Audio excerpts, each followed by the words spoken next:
Hey guys, and welcome back to my channel. Today is Friday, which means it's Fabric Friday, and we are gonna nerd out about some fabric. So a few of you have been asking me to talk about this fabric. So today we are gonna be talking about viscose. What is viscose? Is it man-made? Is it synthetic? Actually, it's both. It is a semi-synthetic fabric. Viscose is actually made from wood. It's made from wood pulp, and it starts off as wood pulp. So the process to get it from wood to fabric, there are a few chemicals that need to be used, which is the part that makes it synthetic. So it is both a natural fiber and a man-made fiber. So how is viscose made? While I don't know the exact chemicals that are used, it is roundabout made like this. The first step of making viscose is getting a wood pulp. Wood pulp has been made from trees that have been dissolved into a solution, and the trees that are often used for viscose is pine, eucalyptus, beech, and sometimes bamboo. Now these are dissolved in a chemical solution, and it gives you like this brown wood pulp solution, like mushy tree. Next up will be taking this tree soup and then washing it, cleaning it, and then bleaching it. After you've cleaned your tree soup, we'll keep going with that. It then goes through two more chemical processes, which will turn the tree soup into tree fiber. Now, this fiber then goes into a machine called a spinneret, and the fiber is then like whipped around in this machine. Tree soup goes in, and cellulose comes out. The cellulose that comes from that tree pulp soup is then able to be spun into yarn, and that is when it becomes viscose. Now, when it's at its yarn stage, it can be spun into anything, and it blends really, really well with other fabrics, which is why if you're ever like shopping online and you see viscose / something else, it's because that yarn has been spun in with another fiber.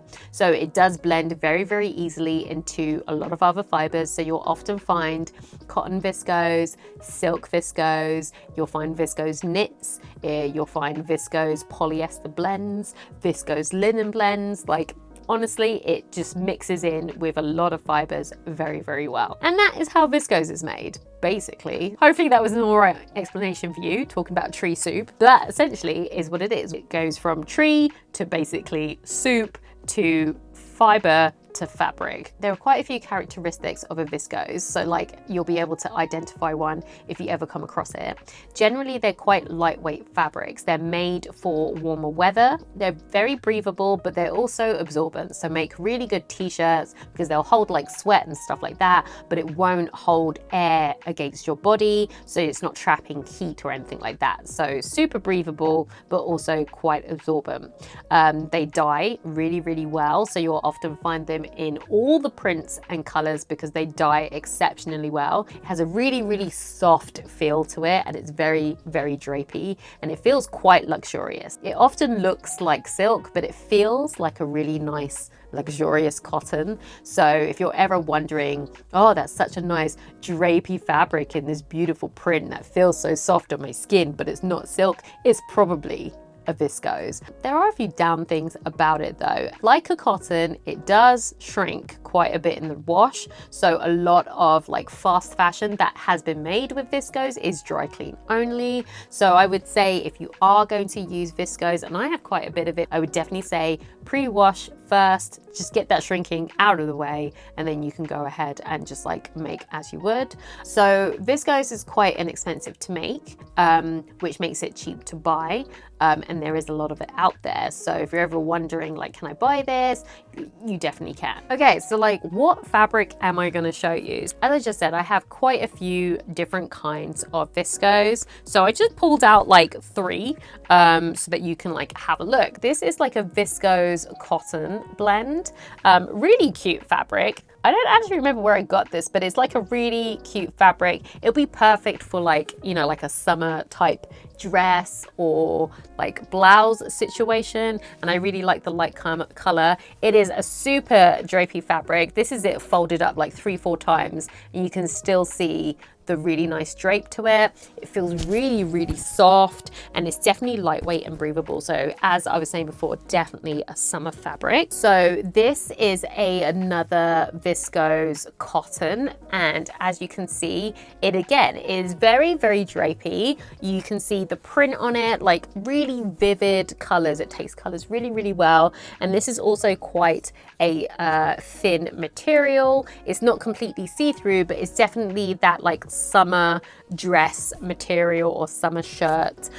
Not substantial enough to make a pair of like trousers. Well, you could make like flowy trousers with this, but this is not a medium weight fabric. It's definitely a lightweight fabric. So really good drape, and these are the sort of things that would make good like shirt dresses that are like summer weights, like the really light ones that blow well in the wind, like those kind of things. So I actually picked this up just so I can make a floor length maxi, because I thought it would be fantastic in this color, and I have yet to make it, maybe this year. And then this last fabric here is actually a viscose linen blend. You've got the same kind of linen look, apart from this feels so soft and silky, and you've got like really nice drape to it, a lot more drape than you would from like 100% natural linen, which can be kind of stiff. You get different blends, like if there's a little bit of silk in there, you also will get really nice drape, but this is a viscose blend and you have really, really good drape, which also means this would also make something flowy, makes good shirts, makes good dresses, makes good anything that you want like good movement in.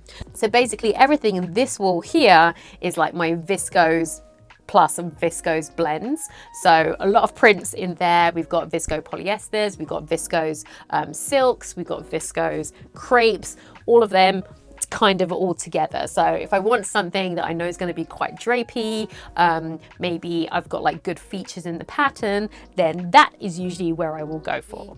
So what can you make with viscose? Well, short answer is pretty much anything. So to narrow it down, here are like the 3 things that I make most often with viscose. So the first thing that I would normally make quite often are tops, and it can be any type of tops, but the tops that I generally tend to make the most are shirts. Shirts that are made with viscose fabric will end up being quite light and airy, so things that have like billowy sleeves, or things that are maybe like cropped and can be just like light and easy breezy, works really, really good for the summer. There are hundreds of shirt patterns out there, but ones that I would probably say off the top of my head that I like: Closet Core Patterns Kelly shirt dress is a good one. Helen's Closet has the Gilbert, which is a really good shape and great for viscose.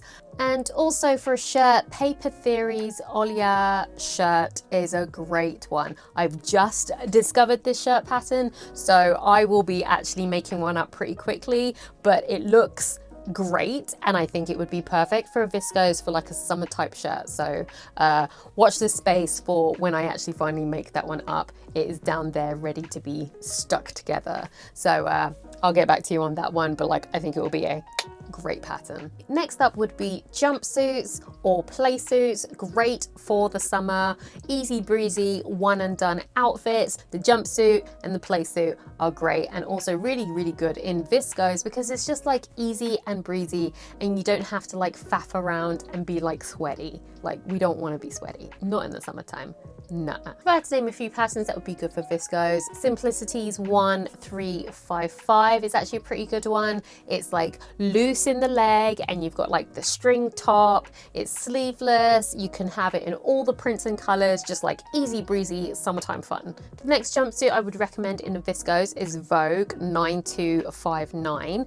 I love this pattern. It's a very easy Vogue pattern, so it's quite an easy and quick make, and it comes in 3 lengths. So you've got a shorts length, you've got like a calottes like knee length, and then you've got a floor length. So you can go with any style that you like, and basically it is a wrap front style top with like a short on the bottom with pockets. The trouser or the short is actually quite loose, like a palazzo pant, so really, really good for a lightweight dress drapey fabric. For the one that I made, I used a really nice cream viscose cotton blend, which had like a white artistic fruits all over it, and I absolutely loved it, and I wore it for my birthday in Spain, which was great. So I would highly recommend that one, and it was such a quick and easy make. I don't know why I haven't made another one, but if travel is still something we can't do this summer, then I will for sure probably be wearing another version in my new garden, which I'm very excited to try out. Another really good pattern that you can use in viscose, which is a jumpsuit or a play suit, depending on the length that we're going, is the Shelby jumpsuit slash dress pattern from True Bias. Their pattern has two different views. You can either have it as a jumpsuit or you can have it as a dress, like a skater type dress. And they also, on their website and the blog, have loads of different hacks to turn it into like different things. So you could turn it into a top, turn it into like a lace back dress, all sorts of different sleeves. So I would definitely say that's a great option. It's the sort of pattern that would work really well with like all of the different prints, and that's something that you can definitely find in viscose. All of those fun, mad, crazy prints you'll definitely find. Lastly but not least, because we know that you can make pretty much anything in the viscose, I would choose dresses. Now you can have all these different types of dresses. There are so many different styles, and some of them will work better with a stiffer fabric, but it's the summer dress that works really well with a viscose. One dress that works very well with viscose, and I have made with viscose and you have seen it with viscose, is the Étoile dress from French Poetry. Now that dress, basically made for a viscose, can be made in pretty much any other fabric, but works really well in a viscose with all the different prints, and I have made 2 of them so far, and will probably make another when it gets warmer. Another dress I would recommend is the Sophia dress from Victory Patterns. That one's got like really nice shirring at the front. We've got a nice flowy skirt, we've got big flouncy sleeves, all those sorts of drapey details that would be absolutely amazing and feel really good on the skin if you make it in a viscose. So yeah, that's definitely a winner. And of course, I'm always a fan of the shirt dress, like the Cali shirt dress. Another one I would recommend is the Irma shirt dress, which is from I Am Patterns. That pattern has a high-low feature hem, and I'm pretty sure there's like 5,000 different ways you can hack it, but it is like quite a cool little shirt dress that you can just like throw on a pair of trainers, maybe even put on a belt. You don't have to, and just like be on your way, and you can have it so that when the wind blows, it just kind of flows in the back. And yeah, like I love a good viscose, honestly. So because I don't have a specific fabric to show you this week, I just showed you like a couple of the viscoses that I have. We can talk a little bit about like how to sew with it and like good tips that would work really well. It has a little bit of a reputation of being a little bit of a slippery fabric. It is not the easiest to sew with. There are a few tips that you can do to make it a lot easier for you. The first thing I would say is use pins or use clips. I have both pins and clips, but when it comes to viscose, I prefer to use clips. Viscose is a fine, lightweight fabric, which means it can be a little bit slippy. So the best way to be able to stabilize anything is to basically pin it to within an inch of its life. Even for like those small things that you think are going to be fine, it will probably move at the last minute. Most things I like to pin, I do have a big jar of clips, and these are the moments when I use it. When I have a really slippery fabric, I don't really want to be using pins. I prefer to use the clips because it basically clamps it in place, and it's like it won't move from that spot. Where with the pin, you can still get a little bit of movement. So I like to do whatever fold or put it in whatever place it needs to be, and then just clamp that baby down. So I would definitely say if you are going to sew with a viscose, just to make sure everything is like super secure, use a clip or a clamp instead of a pin. I think I'm okay at sewing up viscose now, but when I first started, I didn't even think about like what kind of needle that I should be using. I was just using like a normal standard needle. Now, for the most part, I usually use the standard needles for like most wovens, depending on its like composition. And for a long time, I used a standard needle for viscose. And then I found that every time I was sewing with them, like sometimes you get skipped stitches, sometimes it like bunches up at the bottom, I'd always have problems. So after doing a bit of research, I realized that it's a fine fabric, so you should treat it like a fine fabric and either use a fine fabric needle or you can use a ballpoint needle. And once I made that switch, I don't think I've ever had a problem now sewing viscose. It just glides through the machine and I don't need to like change feet or anything like that, and it's perfect. So I would definitely say if you're going to use a viscose, especially the ones that are super lightweight, use a ballpoint needle. It doesn't like tear the fabric, you're not making a hole, it's just pushing the fibers aside very gently, and you don't get any snags that way. So that's something I had to learn the hard way, but definitely passing that on to you. Another tip I would recommend sewing with viscose is interfacing. So if you're making a shirt, I would always say when it comes to like the button placket and the collar, always using interfacing so that you have like nice crisp collars.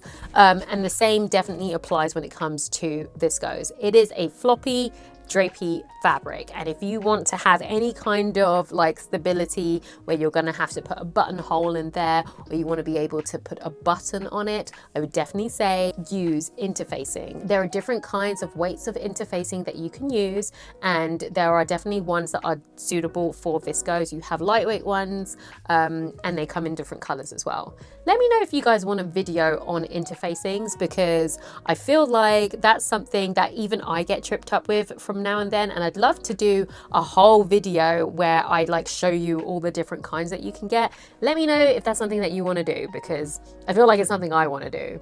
I'm curious. Anyway, interfacing those seams that are going to get the wear and tear, button plackets, places where you're going to put zips, and maybe even hems if you want a little bit of like weight to that hem, is definitely key with viscose, because otherwise you're just kind of working with this fabric which is very lightweight and can be a bit flimsy, and you don't want to put like massive strain, especially on seams that are going to get all of that movement. You don't want it to tear. So interfacing really is your friend, especially with viscose. The last tip I would definitely say about sewing with viscose is you need to finish your edges. Whether you do a simple zigzag stitch, you decide to bind your edges, you use a serger, they will fray, and it will continue to fray all the way to your seam, and you don't want to just like end up having all these big holes or like your dress just suddenly falling apart. So if you're going to be using a pattern, I would suggest reading through the pattern first, identifying where you might need to finish your edges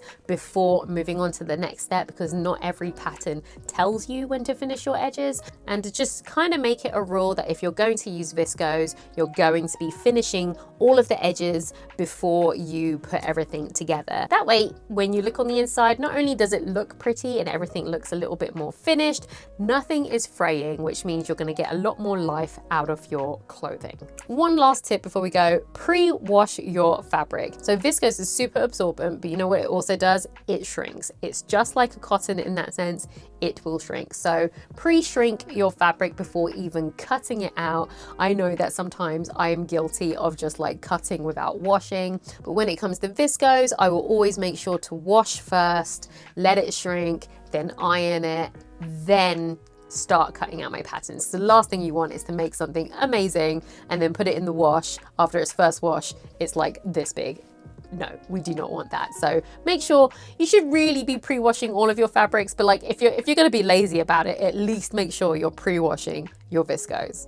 So that is it for this video. I hope you guys enjoyed it. I know I didn't have a fabric to show you specifically, so I thought I'd give you a few extra tips on how to like sew with it. Hopefully now you'll feel a little bit better about seeing the words viscose when you do your online shopping. You'll know how it's been made, you'll know like what things you can make with it, and you'll have some ideas of like how to sew with it. So hopefully that guys helped you. Let me know what you think in the comments below. But with that, thank you for watching to the end of the video. If you enjoyed, hit that thumbs up button. Let me know what you think in the comments. Let me know if there's any other fabrics that you'd like me to talk about, and if you haven't already, then subscribe and make sure you hit that notification bell so you know when I post another video. And while you're at it, head over to Instagram, give me a little hiya, and I'll see you in the next video. Have a lovely weekend.